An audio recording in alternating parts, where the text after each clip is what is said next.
Senate के इंतखाबात और पहली बार ये गैर फाल हो रही है। सेनेट के थोड़ा सा सेनेट के प्रोसीजर को भी हमारे नाजरीन को समझाइए। देखिए जी, सेनेट जो है इसको कहा जाता है हाउस ऑफ फेडरेशन।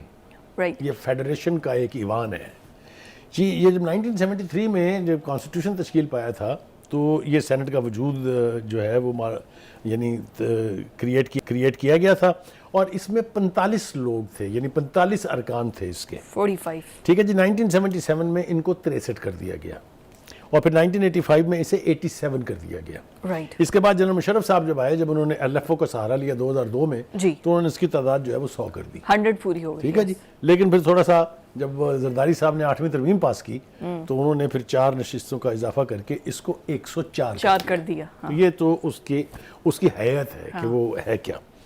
दूसरी बात ये कि वो गैर फाल क्यों हुई है, और ये बदकिस्मती की बात है कि ये एक सिविल हुकूमत के दौर में डिसफंक्शनल हुई है। लेकिन अगर आप इसका खुरा ढूंढें तो वो खुरा जो है वो PTI और PTI के बानी के घर पहुंच जाएगा। इसलिए राइट कि चलती बढ़ती असेंबलियों को, पहले नेशनल असेंबली को उन्होंने तोड़ा, फिर उन्होंने, हालांकि वो वोट ऑफ नो कॉन्फिडेंस के जरिए बाहर जा रहे थे तो असेंबली को तोड़ने की जसारत नहीं करनी चाहिए थी, लेकिन वो सूरी साहब के गले से वो तौक भी नहीं उतरेगा जल्दी। और वो जो कल नारे लगा रहे थे, लगाए मुझ पे आर्टिकल 6, वो अलवी साहब के ऊपर भी लगता है क्योंकि उन्होंने 2 मिनट की ताखीर नहीं की थी और असेंबली डिसॉल्व कर दी थी। उसके बाद दूसरा घिनौना एक्ट हुआ जब KPK और पंजाब की असेंबलियां डिसॉल्व हुई जी वक्त से पहले, हालांकि वहां उनकी मेजॉरिटी थी। हाँ। इसी तरह से नेशनल असेंबली में उनकी मेजॉरिटी थी। ये इस बात ने उस वक्त भी लोगों को हैरान किया और लोग आज तक हैरान है कि जिन असेंबलियों में आपकी मेजॉरिटी थी, जहां आपकी हुकूमतें थी, वहां ये आपने पंगा क्यों किया। हाँ। उस पंगे का नतीजा ये हुआ कि इलेक्शन जो है उन असेंबलियों के कंट्रोवर्शियल हुए और बहुत से मुख्तलिफ जवाब इस्तेमाल करके इलेक्शन को में ताखीर की गई, डिले हुए। बिल्कुल। अब जब मेन स्ट्रीम असेंबलियों के इलेक्शन ताखीर से होंगे, इलेक्शन भी अपने 90 दिन की मुद्दत में नहीं होगा, तो फिर सारे ही इलेक्शन जो है, पूरा इलेक्टोरल प्रोसेस इफेक्ट होगा। यही वजह है कि सेनेट के इलेक्शन जो है वो वक्त से नहीं हो सके हैं और पहली दफा पाकिस्तान की जमहूरी तारीख में ये डिसफंक्शनल हो गया, क्योंकि 3 साल के बाद इन्होंने ऑटोमेटिकली रिटायर्ड तो होना ही है। ठीक हो गया जी। अच्छा जी, दूसरी बात ये है कि ये सेनेट जो है इसका रोल क्या है। बेसिकली इसका रोल ये है कि जो भी कवानीन पास करती है नेशनल असेंबली वो सेनेट में लाए जाते हैं। अपर हाउस है ना, अपर हाउस है, वो सेनेट भी उसको मंजूर कर लेती है, लेकिन वो कानून नहीं बन सकता जब तक उसके साथ सदर साहब की राय जो है, ये मंशा जो है, या उनकी जो कॉन्सेंट है वो ना लगाई जाए। अब आप देखिए जनाब, शेड्यूल ये है कि इलेक्शन का शेड्यूल 14 मार्च को जारी होगा। ठीक है जी। और 15 और 16 मार्च को जो उम्मीदवार हैं वो कागजात जमा करा पाएंगे। और सिंध और पंजाब जो है उसकी 12-12, बलोचिस्तान और KPK जो है उसकी 11-11 सीटों पे इलेक्शन होगा और ये इलेक्शन होगा जी 2 अप्रैल को। अब वो मुलाकातों में पाबंदी का जो तस्करा आपने फरमाया है, असद कैसर, उमर अयूब, ये सब, बैरिस्टर गौहर, सब ने बारी बारी आके बड़ा एहतजाज किया है। देखिए सर, गुजारिश ये है कि इब्तदा से लेके अब तक, जब से वो महात्मा जेल गए हैं जी, एक खसूसी किस्म की पैकेज की ख्वाहिश उनकी हमेशा से रही है। मैं खाना देसी मुर्गी खाऊंगा, मैं देसी घी में पका खाऊंगा, मुझे एक्सरसाइज के लिए साइकिल चाहिए, ये जगह छोटी है, मुझे बरामदा नहीं चाहिए, मुझे इतने कमरे चाहिए।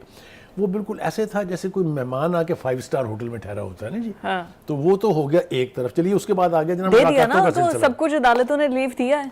अब मुलाकातों का सिलसिला ये है कि वो सेंट्रल सेक्रेटेरिएट नहीं है PTI का, वो जेल है जी।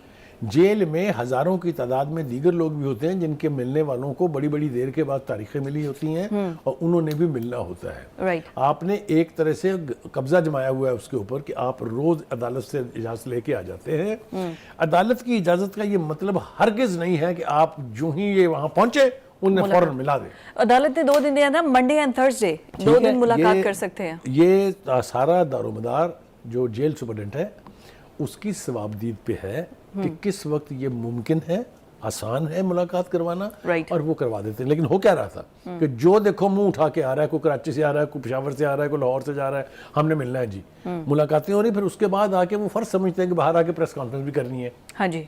तो वहां पर मीडिया भी हैवी, अब तो मीडिया को भी दूर कर दिया है, 2 किलोमीटर तक आप जेल के करीब नहीं होगा ना जी। अच्छा, लेकिन जिस तरीके से तासुर देने की कोशिश कर रही है PTI कि ये शायद कोई वेंजियंस है, कोई सियासी इंतकाम है जी, हाँ जी, ऐसा बिल्कुल नहीं है।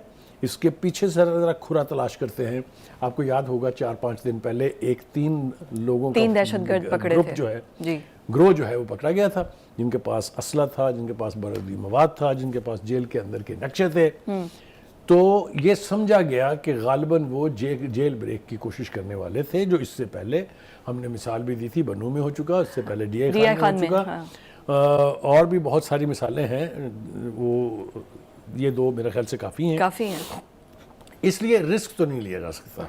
और दूसरी तरफ असल में ना कल इंटीरियर मिनिस्टर अभी आए हैं, हल्फ उठाया है और उसके बाद ये लगा दिया गया है, तो इसको ज्यादा प्रोपेगेंडे की सूरत में पेश किया जा रहा है। ये तो हमेशा करते हैं ना वो, उनका सोशल मीडिया, और है काहे के लिए कि एक बेखबर चीज को खबर बनाया जाए, एक छोटे से मामले को लेके उसको उछाला जाए। देखिए वो इल्ज़ाम लगा दिया उन्होंने कि जी ये तो इंटीरियर मिनिस्टर जो नए आए हैं उन्होंने ये पाबंदी लगाई है, हालांकि नोटिफिकेशन में वाज़े तौर पे लिखा हुआ है कि ये पंजाब गवर्नमेंट ने किया है। पंजाब गवर्नमेंट ने किया जी, क्योंकि Adiala jail comes under provincial government, Punjab government. दूसरी बात ये है कि एक तरफ तो आप ये कहते हैं कि हमारे महात्मा खान साहब की ज़िंदगी को ख़तरात हैं। हाँ जी, बाल्टियाँ पहन के वो आते थे, काले कपड़े लेके वो आते थे, काली शील्डों में वो आते थे। आपने कहा अदालतों में वो महफूज नहीं है, आप अदालतों में पेश इसलिए नहीं होते थे कि जान को खतरा है। तो अब इतनी एक्सेस कैसे दी जा सकती है कि लोग जो है वो वहाँ किसी दिन भी थ्रोज कर जाए अंदर। आपने देखा ना कि अदालतों के साथ क्या हुआ था, याद नहीं आपको?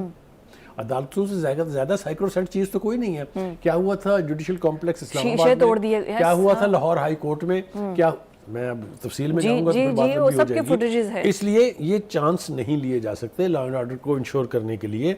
इस तरह की पाबंदियां तो बहरहाल लगेंगी, इसलिए कि आपने खुद क्या किया था 2 वीक्स के लिए। तो नहीं, थोड़ी ये बात कर लेने मुझे। आपने खुद क्या किया था? आपने लोगों के AC उतरवा दिए थे, आपने कंबल उठवा लिए थे, आपको याद है ना? और आपने ये ऐलान कहाँ किया था? अमेरिका के सदर से मिलने के बाद प्रेस कॉन्फ्रेंस करते हुए।